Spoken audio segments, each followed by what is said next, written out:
ইনকিলাব মঞ্চের আহ্বায়ক ও ঢাকা ৮ আসনের সম্ভাব্য স্বতন্ত্র প্রার্থী শরীফ ওসমান হাদিকে বহনকারী এয়ার অ্যাম্বুলেন্স সিঙ্গাপুর পৌঁছেছে। সেখানে তাকে সিঙ্গাপুর জেনারেল হাসপাতালে ভর্তি করা হয়েছে।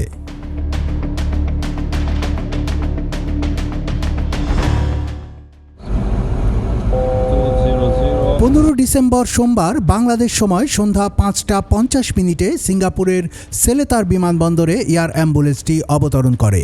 স্থানীয় সময় তখন সন্ধ্যা ৭টা ৫০। এর আগে দুপুর ১টা ৫৫ হজরত শাহজালাল আন্তর্জাতিক বিমানবন্দর থেকে সিঙ্গাপুরের উদ্দেশ্যে উড্ডয়ন করে ওসমান হাদিকে বহন করা এয়ার অ্যাম্বুলেন্স।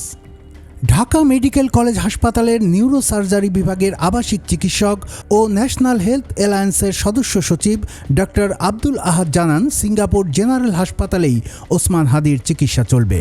তার কন্ডিশন আগের মতো স্ট্যাটিক আছে এবং কোনো অবনতি হয় নাই।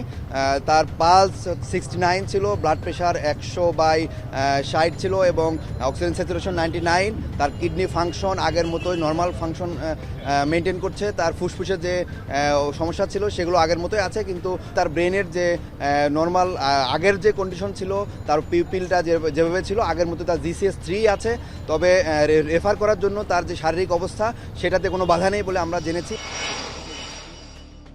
এদিকে মাথায় গুলিবিদ্ধ ওসমান হাদির শরীরের অন্য অঙ্গগুলো এখনও নিয়ন্ত্রণযোগ্য বলে জানিয়েছেন অন্তর্বর্তী সরকারের প্রধান উপদেষ্টার বিশেষ সহকারী সাইদুর রহমান।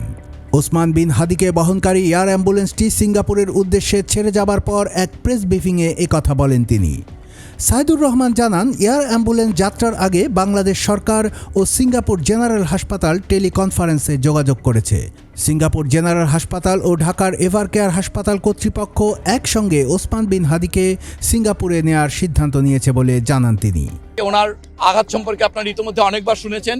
ওনার গুলিবিদ্ধ যে মস্তিষ্ক, সেটা ছাড়া বাকি অর্গানগুলো আল্লাহর রহমতে বলা যেতে পারে কিডনি, হার্ট এবং রেসপিরেশন, এই তিনটি ক্ষেত্রে এখন পর্যন্ত এটাকে নিয়ন্ত্রণযোগ্য এবং বিভিন্ন ওষুধ এবং অক্সিজেনের মাধ্যমে সেগুলোকে মোটামুটিভাবে এখন পর্যন্ত নিয়ন্ত্রণ করা যাচ্ছে, যে কারণে উনি এই ফ্লাইটটা কমপ্লিট করতে পারবেন।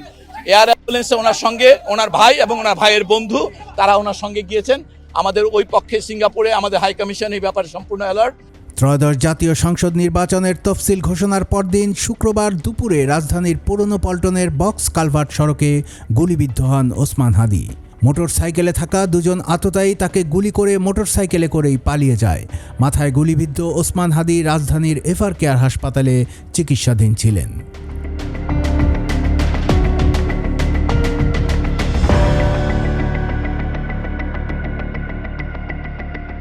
কুমিল্লার কাগজ নিউজ ডেস্ক।